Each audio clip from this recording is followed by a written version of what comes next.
താങ്കളിപ്പോൾ ജനങ്ങൾ കാണുന്നത് major Dhyan Chand, Balbir Singh junior, Dhanraj Pillai തുടങ്ങിയ എലീറ്റ് ലീഗിലാണ്. ആ ഒരു അനുഭവം പറയാമോ? കേരളത്തിൽ നിന്ന് ഹോക്കി കളിച്ച് ഈ ഒരു കാറ്റഗറിയിൽ വരിക എന്നുള്ളത് വളരെ ഡ്രീമായിട്ടുള്ളൊരു കാര്യമാണ് എന്നെ സംബന്ധിച്ചിടത്തോളം. കാരണം വെച്ച് കഴിഞ്ഞാൽ ജീവിതത്തിലൊരിക്കലും ഇന്ത്യൻ ജേഴ്സി ഇടുമെന്ന് പ്രതീക്ഷിച്ച് ഹോക്കി തുടങ്ങിയ വ്യക്തിയല്ല ഞാൻ. അപ്പോൾ ഇന്ന് 4 ഒളിമ്പിക്സ് കളിച്ച് 2 മെഡൽ മേടിച്ച് നാട്ടിലേക്ക് പോകുമ്പോൾ ചെറിയ കുട്ടികൾക്ക് ഒരു ഇൻസ്പിറേഷനാണ്, അവർക്കൊരു ഐക്കോണായിട്ട് മാറുകയാണ്. നാളെ ഹോക്കി കളിച്ചു കഴിഞ്ഞാൽ നിങ്ങൾക്കും ഒരു ഒളിമ്പിക് മെഡലിസ്റ്റ് ആവാൻ പറ്റുമെന്ന് അവർക്ക് മനസ്സിലാക്കി കൊടുക്കുകയാണ് ഞാൻ ചെയ്തത്.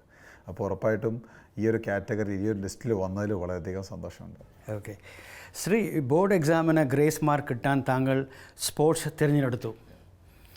അവിടെ നിന്ന് 336 മത്സരങ്ങൾ, medals, Olympics, Asian medals, Commonwealth. ഈ യാത്ര എങ്ങനെ കാണുന്നു നിങ്ങൾ? ഇതൊരു ഡ്രീം ജേർണിയാണ് ആക്ച്വലി.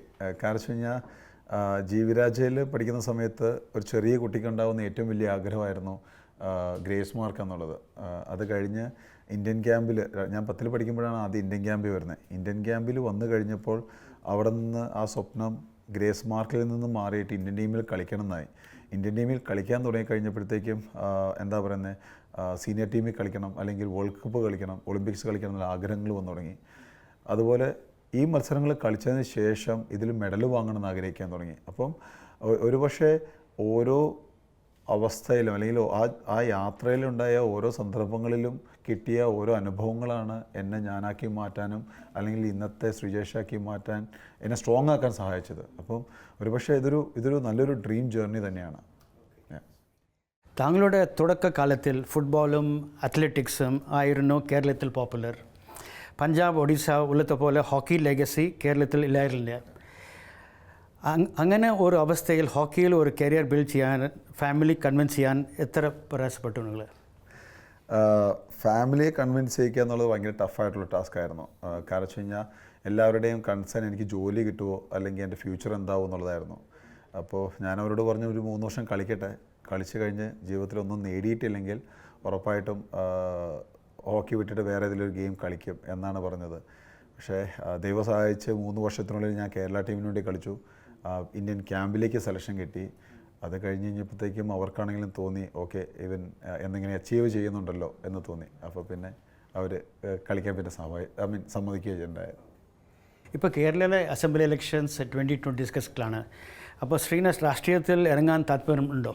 ഇല്ല, രാഷ്ട്രീയം എന്നുള്ളത് എൻ്റെ ഒരു കോൺസെപ്റ്റേ അല്ല. അതൊരിക്കലും ലൈഫിൽ ഞാൻ ചിന്തിച്ചിട്ട് പോലും ഇല്ല. ഉറപ്പായിട്ടും രാഷ്ട്രീയത്തിലേക്കില്ല. ഓക്കെ ശ്രീ, ഒളിമ്പിക്സ് മെഡൽ ജയിച്ചു. നാട്ടിൽ എല്ലാവർക്കും സന്തോഷമുണ്ടായിരുന്നു. പക്ഷേ ആ സമയത്ത് വലിയ ലാൻഡ്സ്ലൈഡ് ഉണ്ടായി വയനാട്ടിൽ. അപ്പോൾ നിങ്ങൾ വയനാട് പോകാനെങ്കിൽ പ്ലാൻ ഉണ്ടോ?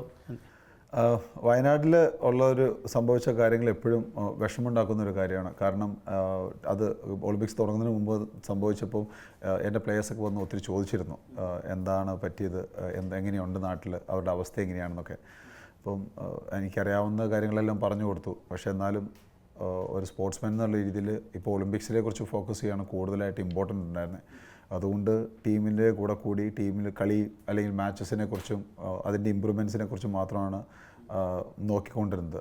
ഉറപ്പായിട്ടും അവിടെ നടന്നെന്തായാലും വളരെ വിഷമമുണ്ടാക്കുന്നൊരു കാര്യമാണ്.